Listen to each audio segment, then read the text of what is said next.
네, 안녕하세요. 비트무세입니다. 오늘 가져온 제목은 원화 멸망의 시대라는 제목으로 가져왔고요. 부제는 당신은 천천히 하지만 확실히 망하고 있다라는 부제로 가지고 왔습니다. 오늘 시작 전에 당부드리고 싶은 내용은요. 만약에 이제 금융 지식이 부족하다라고 생각되는 주변 지인들이 계시다면은 오늘 영상 한번 공유해봐 주시면은 좋을 것 같습니다. 투자를 안 한다, 뭐 적금만 한다 이런 분들 있죠. 이런 분들에게 드리고 싶은 말을 하는 영상이니까 만약에 해당되는 주변 분들이 있다면은 제가 대신 설득을 해드린다라는 개념으로 한번 영상 공유 주시면 너무 좋을 것 같아서 미리 당부드리고 시작을 해봅니다. 간단한 얘기로 잡담처럼 시작을 하죠. 이 오징어 쇼다리라고 하는 요거 저 어릴 때 좀 많이 먹고 한 20, 30대 돼서는 잘 안 먹었는데 이거 얼마인지 아세요? 저 최근에 편의점에서 이거 가격 보고 좀 정말 충격받았거든요. 제가 어린 시절의 기억으로는 500원이었는데 여러분들 이거 얼마로 알고 계신가요? 제가 충격받은 건 이거의 정답은 2,900원이기 때문에 그렇습니다. 거의 6배의 가격이 올랐더라고요.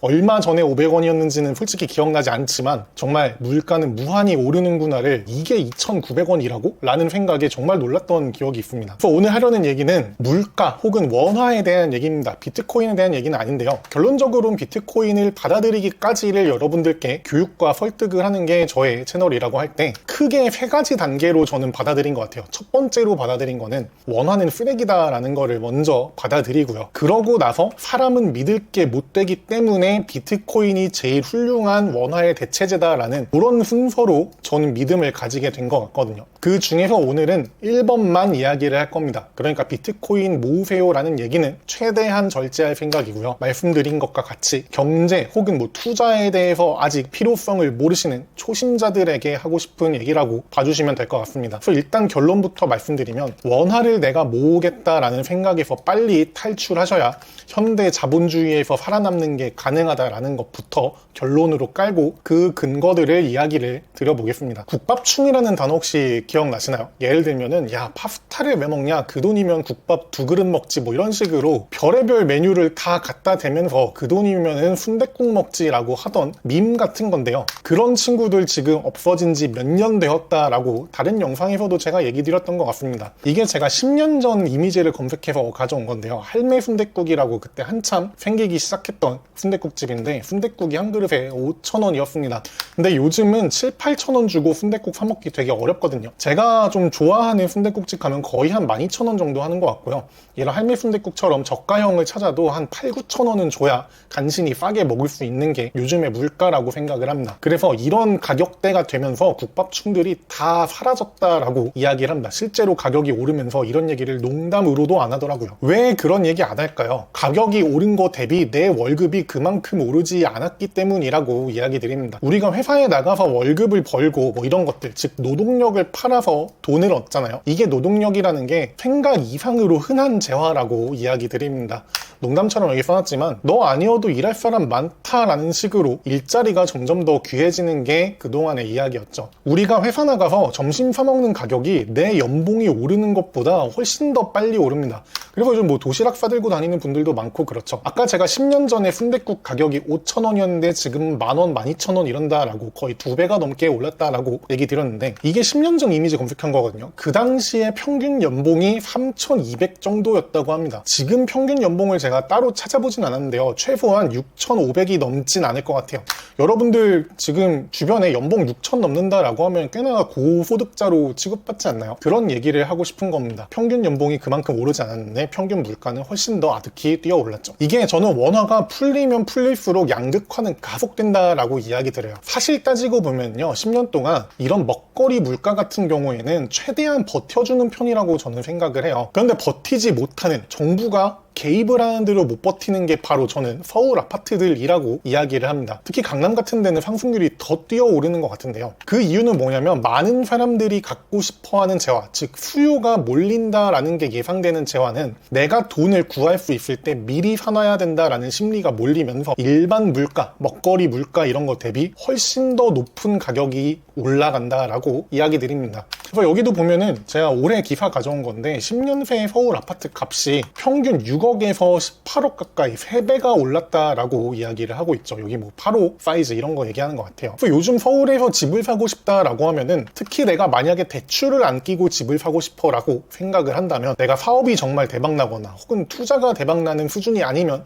저는 거의 불가능한 수준이라고 생각합니다. 뭐 그 외에 예외로는 뭐 연예인이라든지 성공한 운동선수들이 있겠지만 그런 분들은 좀 논외로 하고요. 우리 같은 일반인들이 돈 벌어서 아파트 살래요 라고 하면은 거의 이 두 가지 말고는 방법이 없는 수준이다라고 솔직히 생각하고 있습니다. 대출을 안 낀다는 전제하에 하는 얘기인 건 감안하고 들어주세요. 그래서 얘기하고 싶은 거는 여러분들 우리가 CPI라고 해서 소비자 물가지수라는 지표를 꾸준히 보고 있잖아요. 그런 것도 너무 믿지 말았으면 하는 생각이 있습니다. 이거는 구글에 제가 CPI 주택 항목을 검색했을 때 나온 AI 개요인데요. 우리가 집을 사고 파는 주택 매매 가격은 CPI에 들어가지 않습니다. 전월세 가격은 들어간다라고는 하는데 주택 가격은 들어가지 않는다라고 하고 있어요. 예전 같은 경우에는 실제로 집을 사면은 그게 뭐 감가도 있고 뭐 여러 가지 이유가 있을 것 같은데 실거주 비용을 원래는 CPI에 포함을 했었다라고 하거든요. 근데 이게 나쁘게 생각하면 정부가 집값이 너무 올라가서 CPI에 끼워 넣으면 우리가 물가를 못 잡는 것 같아 보일 것 같다. 이런 생각이 들어서 빼는 것도 얼마든지 가능한 게 저는 CPI라고 생각을 합니다. 근데 너무 비관적으로 얘기하는 것 같아서 하나 좀 깔고 가면은 뭐 예를 들면 공중전화 요금이라든지 뭐 삐삐를 쓰는데 드는 비용이라든지 이런 진짜 옛날 물건들이 물가에 반영돼 있다면은 그런 건 또 빼는 게 맞겠죠. 그래서 그런 식으로 발표하기 좀 용이하게 시대 반영으로 빼는 게 더 대부분이라고 저는 믿어 의심치 않습니다만 어쨌든 나쁜 마음을 먹으면 이런 것도 충분히 가능하다라는 거고요. 그래서 전 CPI에 별 관심이 없습니다. 제 개인적인 그냥 기준은 최소 매년 10%씩은 원화의 가치가 하락하고 있다라고 전제를 깔고 있습니다. 그러니까 근로소득을 제외하고 투자로만 따졌을 때 내가 1년에 10%의 자산이 늘어나야 최소한 본전이다라고 저는 생각을 하고 있고요. 예전 영상에서는 압구정 현대아파트의 가격 지수를 못 따라가면은 내가 뒤처지는 거다라는 식으로 투자의 소득에 대해서도 얘기 드렸는데 그냥 조금 간단하게 말씀드리면 그냥 매년 10%씩 내 돈이 녹아내리고 있다라고 생각해 주시면 좋겠습니다. 그래서 아까 초반부에 얘기했던 이 3단계를 얘기할 때 제가 이렇게 녹는 아이스크림을 그림으로 가져왔는데요. 원화가 이거랑 똑같다고 생각합니다. 처음에 받았을 때는 굉장히 단단하고 맛있어 보이고 보기 좋지만 시간이 조금만 지나도 이렇게 줄줄 녹아 흘러내리는 게 원화다라는 거를 여러분들께 설득하고 알려드리고 있는 영상으로 봐주시면 되겠습니다. 정부 얘기가 나온 김에 조금만 더 얘기 드리고 싶은 거는 저는 모든 정부는 화폐량을 늘릴 수밖에 없다라는 믿음을 가지고 있습니다. 이건 믿음보다는 그냥 생각에 가깝네요. 긴축재정 하겠다라는 게 저는 정말 좋은 생각이 있는 정치인들이라고 저는 생각하거든요. 국가의 미래를 따지려면 인기가 없어도 긴축재정 해야 된다라고 생각하는데 지금 프랑스 같은 데서도 보면 이렇게 거의 국가가 마비될 수준의 시위가 나오는 게 긴축재정에 항의하는 시위라고 하잖아요. 복지는 한 번 늘리면 줄일 수가 없는 게 저는 진리라고 생각을 합니다. 아르헨티나에서도 극단적으로 긴축재정 했다가 지금 나라 뒤집어지게 생겼다 뭐 이런 얘기 하잖아요. 그것처럼 내가 정치인이다 라고 생각했을 때 정치인으로 표를 받고 살아남고 싶으면 돈을 뿌리지 않고서는 저는 솔직히 못 베길 것 같아요. 정말 구국의 결단이랍시고 제가 긴축재정 발표한다 라고 하면은 저는 이꼴로 할 것 같습니다. 자신이 없어요. 근데 따지고 보면은 긴축재정이라고 해도요, 이게 있는 돈을 소각시키는 게 아니라는 거예요. 그냥 돈을 조금 천천히 풀어볼게요 정도의 얘기가 현실적으로 대부분이거든요. 그 정도만 해도 이렇게 난리가 났는데 전체 화폐량을 줄이겠다? 이거는 저는 말도 안 되는 얘기라고 생각합니다. 이거 우리나라도 저는 예외가 아니라고 생각을 하고 있어요. 지난번 대선 때 공약을 가져왔는데요. 이거는 뭐 정치의 좌우 얘기를 하고 싶은 게 아니라 그냥 AI에 관련된 주요 공약만 떼왔거든요. 그 당시 이제 이재명 후보였을 때 민간 투자 100조 원을 하겠다 뭐 이런 얘기 하고요. 김문수 후보도 그 당시에 100조 원 펀드를 조성해서 유니콘 기업을 지원하겠다 이런 얘기를 했었습니다. 그러니까 하고 싶은 말은 이게 뭐 잘됐다 못됐다 이런 것보다요. 그냥 어쨌든 나라 즉 정부가 뭔가를 추진하려면 이거 그냥 세금 걷어서 하는 거는 저는 한계가 있다라고 생각을 하거든요. 그러다 보니까 화폐를 발행하는 거는 전 높은 확률로 따라올 수밖에 없다라고 당연히 그럴 거라고 생각을 합니다. 최근에도 뭐 이제 국채 100조를 발행하는 게 어쩔 수 없이 이제 더 큰 성장을 위해서 해야 된다 뭐 이런 말씀하신 걸 봤는데 어떻게 보면 정치인 입장에서는 너무 당연한 그냥 좌우를 떠나서 할 수밖에 없는 정치 자체의 특성이지 않을까라고 생각을 하고 있습니다. 제가 만약에 정치인이 돼서 우리는 아무것도 안 하고 작은 정부를 추구하기 때문에 정말 예산도 걷지도 쓰지도 않고 최대한 아무것도 안 할 거예요 라고 하면은 그럴 거면 정치를 왜 하냐 소리가 당연히 나올 것 같거든요. 과연 이런 아무것도 안 하는 정책을 가지고 제가 표를 받아서 이길 수 있을까요? 저는 전혀 아닐 것 같습니다.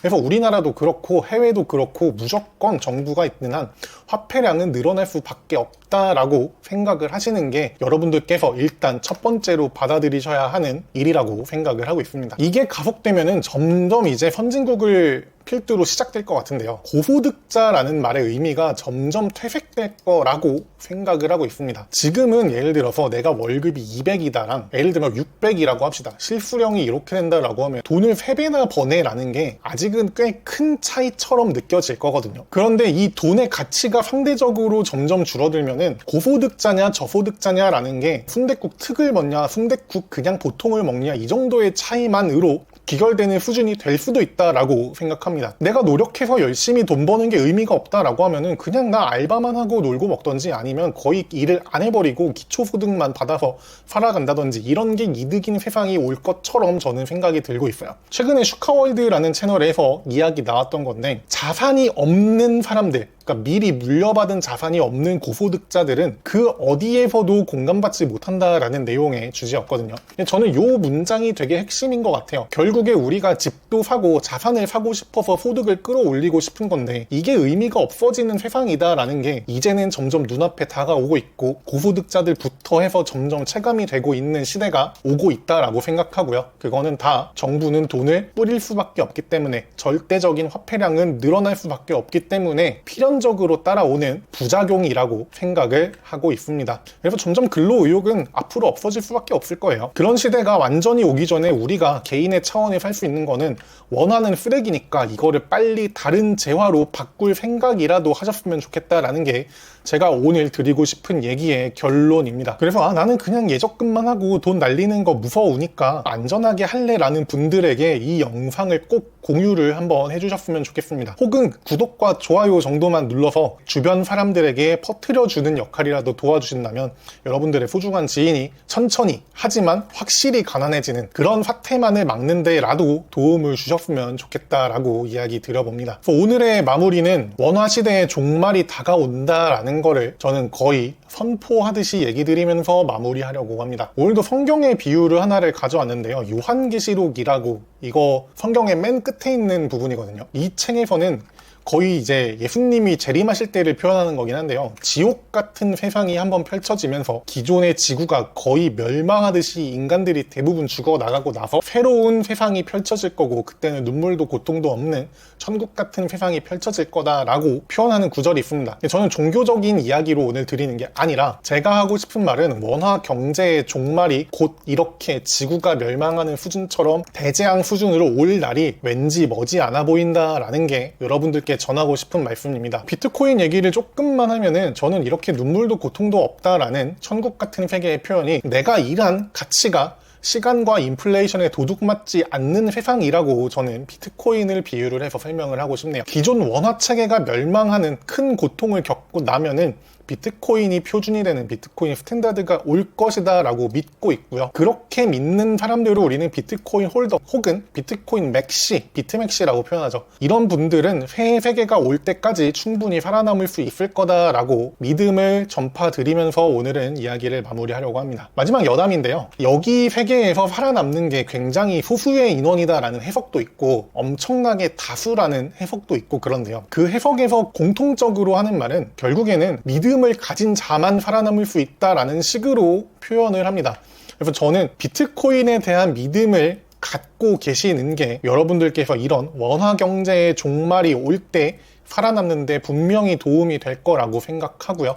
그래서 오늘도 비트코인 모으시기를 권장드리고 싶지만 어쨌든 오늘의 결론은 최소한 여러분들 원화는 쓰레기다. 이 부분만이라도 동의하시고 내가 뭔가 재화를 다른 걸로 빨리빨리 바꿔놔야 되겠다라는 이 부분만이라도 동의하시기를 바라면서 오늘의 긴 이야기는 마무리하도록 하겠습니다. 저희는 다음 영상에서 또 만나뵐 수 있으면 좋겠습니다. 감사합니다.